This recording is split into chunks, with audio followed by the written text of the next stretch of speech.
नमस्कार. मी मराठी आणि कथा मराठी या चॅनलवर तुम्हा सर्वांचं मनापासून खूप खूप स्वागत.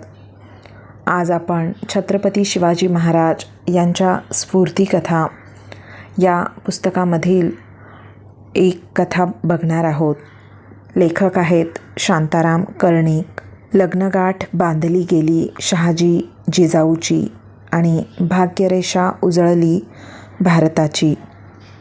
मालोजी भोसले यांच्या रणांगणातील अकाली मृत्यूच्या वेळी त्यांचे पुत्र शहाजी व शरीफजी हे बरेच लहान असल्यामुळे त्यांची पुणे व सुपे प्रांताची जहागिरी निजामशहा जप्त करते की काय अशी भीती मालोजीचा भाऊ विठोजी याला पडली होती.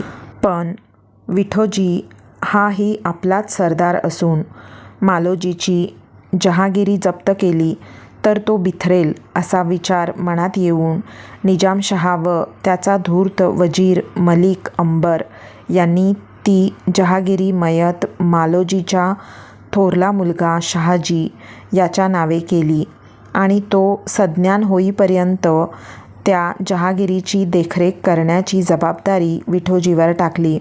विठोजी हा शहाजी व शरीफजी या आपल्या पुतण्यांची स्वतःच्या मुलांप्रमाणेच काळजी घेत होता आणि त्यांना आवश्यक ते व्यावहारिक शिक्षण, त्याचप्रमाणे घोड्यावर बसणे, निरनिराळी शस्त्रे चालविणे यांचे शिक्षण देत होता.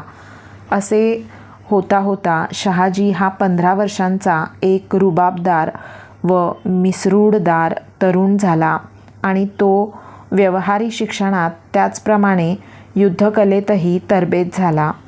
साहजिकच त्या वेळच्या रीतीनुसार तो लग्नाचा झाल्याने त्याच्या आईने उमाबाईने आपला दीर विठोजी याच्यामार्फत शिंदखेडचे प्रसिद्ध सरदार लखुजी जाधव यांच्या देखण्या व चुणचुणीत मुलीला शहाजीसाठी मागणी घातली. लखुजींनी ती आनंदाने मान्य केली. लग्न थाटात पार पडले आणि सासरमाहेरच्या सोन्या रत्नांच्या अलंकारांनी सजलेल्या रत्नतुल्य जिजाऊने भोसल्यांची सून म्हणून पुण्याच्या भोसले वाड्यात पाऊल टाकले. शहाजीनंतर उमाबाईने शरीफजी या आपल्या धाकट्या मुलाचेही लग्न लावून दिले. लग्नाच्या वेळी शहाजीचे वय होते सुमारे 15-16 वर्षांचे, तर जिजाऊ होती जेमतेम 10 वर्षांची.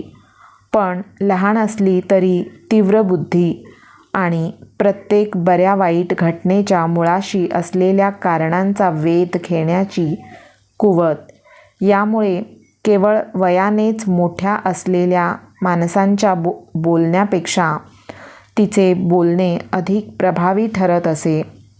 जिजाऊ वयात आली त्याच सुमारास निजामी राज्याची राजधानी असलेले अहमदनगर हे शहर मोगलांनी काबीज केल्याने निजामशहाने आपली राजधानी दौलताबाद येथे नेली.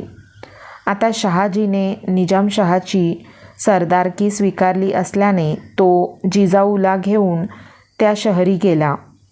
वास्तविक आता तिला पतीच्या सहवासात व विशेष वैभवात राहायला मिळत होते, म्हणजे तिने अत्यंत आनंदात असायला हवे होते. पण भोवताली सर्वत्र चाललेले बेधुंद अत्याचार व अन्याय पाहून, चाललेल्या युद्धांत बहुसंख्येने मारले जाणारे मराठे आणि त्यांच्या उघड्या पडणाऱ्या बायका पोरांचे होणारे हाल पाहून तिच्या मनाला वेदना होत असत. तिच्या मनात विचार येई, हे शूर मराठे जर एकत्र आले तर स्वकीयांच्या धनदौलतीवर, देवाधर्मावर व लेकीसुनांच्या अब्रूवर घाला घालणाऱ्या या परकीय सैतानी सत्तांना सहज धुळीस मिळवू शकतील. पण ते करायचे सोडून हे अशी परक्यांची गुलामी पत्करून आपल्याच लोकांचे काळ का ठरत आहेत. त्यातून एके दिवशी एक अगदीच अनपेक्षित व भयंकर असा प्रकार घडला. निजामशहाचा दरबार संपताच त्या विस्तीर्ण दरबार महालाबाहेर पडलेल्या सरदार उमरावांचे सेवक आपापल्या धन्याचे वाहन, कुणाची पालखी, कुणाचा घोडा तर कुणाचा हत्ती घेऊन पुढे सरसावू लागले. त्या गडबड गोंधळात सरदार खंडागळ्यांचा हत्ती एकाएकी पिसाळला आणि चित्कारीत त्या गर्दीत धुमाकूळ घालू लागला. तो हत्ती काही केल्या माहुताला आवरेना. त्या हत्तीने आपल्या 2 सेवकांना पायदळी तुडवल्याचे पाहून लखुजी जाधवांचा मुलगा म्हणजे जिजाऊचा भाऊ दत्ताजी हा त्या हत्तीला मारण्यासाठी हाती तलवार घेऊन धावला. ते पाहून सरदार खंडागळ्याशी स्नेहसंबंध असलेला संभाजी भोसले म्हणजे शहाजीराजांचा चुलत भाऊ ओरडून म्हणाला, दत्ताजी, हत्तीला मारू नका, ठिणगीचा वणवा होईल. पण संभाजीच्या सूचनेला न जुमानता दत्ताजीने आपल्या हातातल्या तलवारीने त्या हत्तीची सोंड छाटली. एवढेच नव्हे तर आणखी वार करून त्याला पुरता घायाळ केले आणि वर संभाजीला विचारले, पिसाळलेल्या हत्तीला नाही मारायचं तर काय तुला मारायचं? दत्ताजीच्या या बोलण्याने संभाजीच्या रोमारोमांत अंगार फुलला आणि तो किंचाळत त्याला म्हणाला, अरे, मला मारण्यासाठी तुला बरेच जन्म घ्यावे लागतील. बस.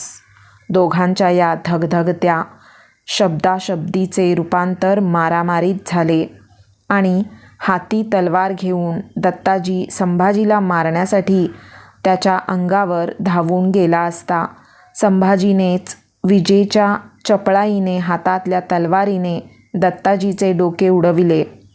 आपला पुत्र दत्ताजी गेल्याचे कळताच संतप्त झालेले लखुजी जाधव त्या ठिकाणी आले आणि हाती तलवार घेऊन दत्ताजीला जीवे मारणाऱ्या संभाजी भोसलेला ठार करण्यासाठी त्याच्या अंगावर धावून गेले. पण आपला चुलत भाऊ संभाजी याला मारण्यासाठी आपला सासरा लखुजी जाधव त्याच्यावर चालून जात असल्याचे पाहून भावाच्या रक्षणासाठी शहाजीराजे मध्ये घुसले आणि ते सासऱ्यांशी लढू लागले. प्रत्यक्ष सासरा व जावई यांच्यात सुरू झालेले ते द्वंद्व युद्ध रंगात आले असताना लखुजींच्या तलवारीचा घाव शहाजीराजांच्या दंडावर पडला. जबर जखम झाल्यामुळे मूर्छा येऊन शहाजीराजे खाली कोसळले.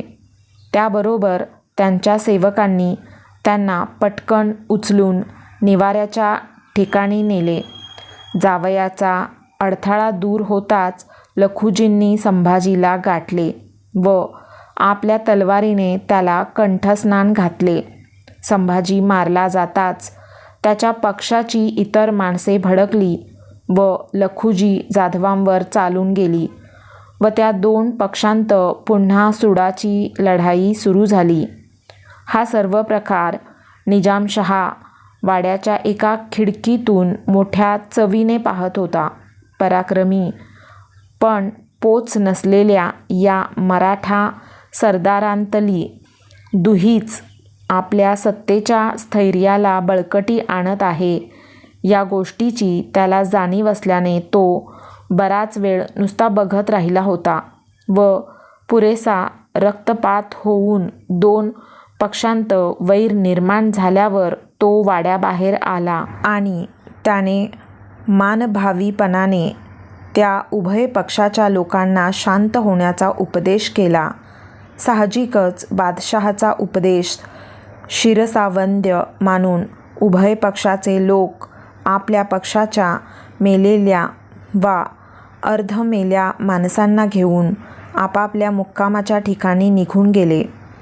तरणा-बांड दत्ताजी मारला गेला म्हणून जाधव कुटुंब दुःखी झाले, तर जवान संभाजीची हत्या झाल्याने भोसले कुटुंब शोकाकुल झाले. पण जिजाऊंचं काय? तिला सख्खा भाऊ दत्ताजी याची हत्या झाल्याचे जेवढे दुःख होत होते तेवढेच दुःख सख्ख्या भावाप्रमाणे निर्व्याज्य प्रेम करणारा चुलत दीर संभाजी याच्या हत्येचेही होते. पण या दुहेरी दुःखाच्या भरीला तिला ते तिसरे दुःख होत होते. त्याला तर सीमाच नव्हती. ते दुःख होते मराठ्यांच्या मूर्खपणाबद्दलचे व अविचाराविषयीचे. हजारो मराठ्यांसह हिंदूच्या त्या काफर म्हणून कत्तली करणाऱ्या किंवा आपल्या राजवटी टिकवण्यासाठी चाललेल्या लढायांत त्यांचे नाहक बळी देणाऱ्या सुलतानांचा समाचार घ्यायचा सोडून या मराठ्यांनी एका पिसाळलेल्या हत्तीला मारल्यावरून एकमेकांची मुंडकी उडवावीत. शिवरायांच्या अशाच प्रकारे अनेक स्फूर्तिकथा बघण्यासाठी चॅनलला सबस्क्राईब करायला विसरू नका. धन्यवाद.